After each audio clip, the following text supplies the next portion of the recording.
Just a real quick video here for the new drivers. This is your first winter. You're driving. Some things you want to do when you hook up to a trailer. Make sure you check your glad hands on your truck if they've been stored. Make sure there's no snow or ice. Do the same thing on the trailer glad hand. You know, stick your finger, make sure there's no snow or ice in there. If there is, clean it out real good. You don't want to blow that moisture back inside your airlines. You know, that you can end up with frozen lines then. If your glad hands have snow or debris in them, you just jump back in the truck, you push in your air valve real quick, blow that stuff out, and then hook up.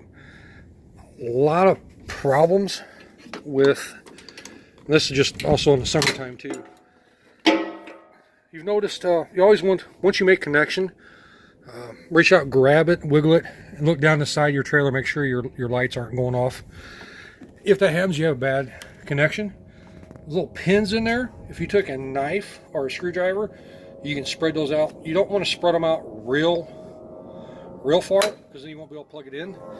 Another thing you could do is, if you just seen, let me try and do this with one hand. I left the house. I'm a slip seat driver, so I left my knife in the car, but I had a bungee cord, and I'm basically doing the same thing. I'm just hook it on to here, and then I bring it down, hook it underneath the trailer, and then my lights work, and they don't cut on in and off. If you do this, make sure you connect the bungee cord to the trailer, not anything down here, because as soon as you turn, you'll either pull this out and snap it, and you'll have issues. Another thing, even in rain, when you get out to crank your landing gear up, down, take the handle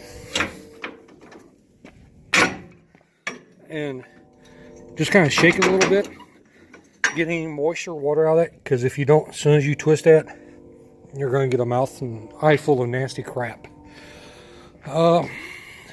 Like this trailer's been setting for a while, so usually what I do is when I hook up, I'll come out and do an S turn and watch my trailer tires, make sure they're turning. But especially in the wintertime, they could freeze. So another good thing you can do if you're in an area where you can't do an S turn, or it's too dark and you can't really see your tires, just take your foot. It's not going to show up very good here, but all you got to do is just kick the tire, make a little mark on the tire, on all of them, all the way around. Then pull forward a little bit, get out and check, make sure they're turning. Because you know you don't want to take off and start dragging. Yeah, sure, eventually they might break free and go, but you're going to put flat spots on the tires, which is not good. And if they don't release, well, you'll be waiting on road service for quite a while. But always do a walk around, check, make sure all your lights are working. I don't have my flashers, my four-ways on, so they're not going to work like that, but just some quick deals.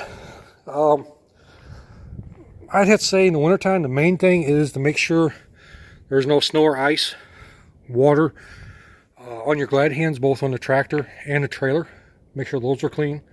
Because like I said, you don't want to blow any moisture, you know, down your airlines. That could end up with problems down the road. The other thing is make sure that your brakes are not froze. Like I said, you do a little S turn. Believe me, if it's slick out, you're not going to know if they're sliding or not, so you're going to have to get out. But just all you got to do is just make a mark on the rim. Like, these tires are wet, so it's not going to really work that good. But, you know, usually I do like that, make a clean spot on the rims. Pull forward a little bit, and get out and check and make sure your marks have moved. Another thing you can do driving, sometimes you'll have an issue with your window staying defrosted. Sometimes if you put the sun visor, put the sun visor, kind of angle it down. That helps. It just makes the air come up, circulate, hit the visor, and then circle back down the window. That does make a difference. So that's it. Just some quick little simple tips that you can do. If you're an experienced driver, or even if you're not, and you can think of some other ideas, some other things to do, you know, be sure and leave a comment down below. Let's share this information. That's it. Everyone be safe.